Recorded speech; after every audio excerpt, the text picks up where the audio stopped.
We are all alive to the cognizant fact that the DP Rigathi Gachagua will be at the Senate this week, and I have a 2-cent deep analysis to President William Samoei Ruto this morning. Dear Mr. President, kindly please, now that you orchestrated an impeachment motion against your own deputy, please, President William Samoei Ruto, just mobilize everything, both finances and resources, so that the DP can go home. And if you dare fail and the DP Rigathi Gachagua succeeds the impeachment motion, I kid you not, Rigathi shall emerge to be a political monster in the Kenyan politics. He will come out to be unstoppable, and he may turn to be a determinant in the next general election.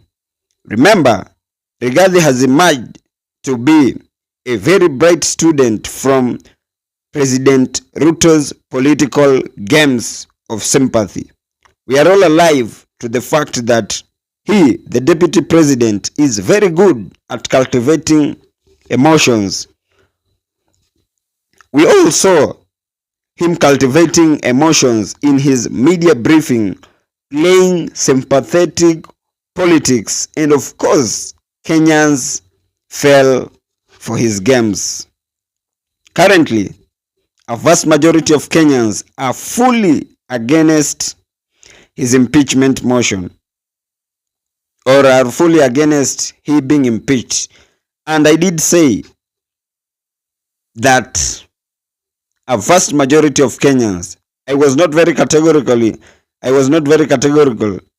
imagining of how he can fully get back to his Morema politics when it happens that he is impeached.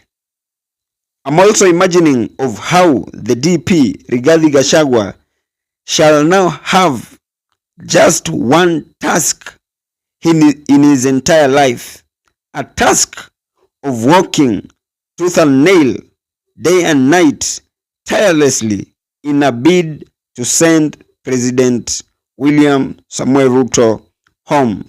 A task of him working tirelessly to make sure that people like Kimani Ichung'wah are booed in each and every event they attend. Oh my God. If by any chance the DP Rigathi succeeds to be impeached, I kid you not, President William Samoei Ruto is done. And this is because Rigathi is also good at his games, as much as he has been consistently playing foolish, so that he can be underrated. I believe no matter what the outcome it's gonna be, it's gonna be tough for President William Samoei Ruto. And it shall not only be tough to Ruto, but also to his parliamentarians from the Mount Kenya region. Currently, the political temperatures are already risen right from when Parliament decided to impeach him. However, Kikuyus are well known for voting based on emotions. We all saw what they did tell the former president Uhuru Muigai Kenyatta in the last elections, when the former president asked them to vote for Raila. They did tell Uhuru they'd prefer voting for Uyo Mwizi, to whom they were referring to President Ruto, than they voting for the Right Honorable Raila Amolo Odinga. And they did vote overwhelmingly for President William Samuel Ruto.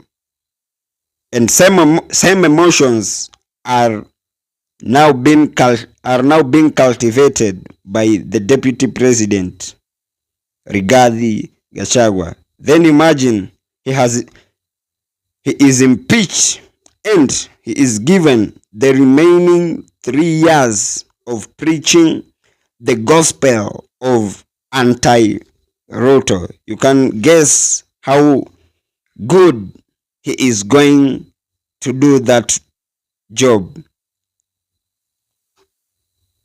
And from where he sit, if Rigathi is impeached, or if whatever the outcome shall be, I kid you not, I see a string of possibilities that President William Samuel Ruto may be a one-term president. I'm also imagining a scenario where, minus the entire Mount Kenya votes, will President William Samuel Ruto be able to win back the presidency? I'm just trying to imagine that Rigathi is impeached, then he works tirelessly and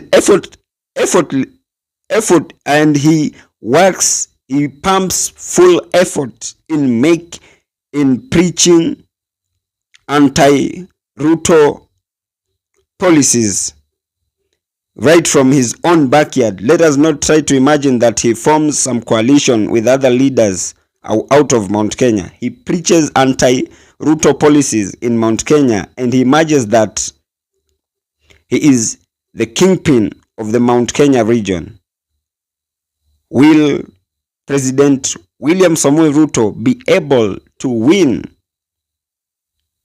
the presidency without the Mount Kenya votes?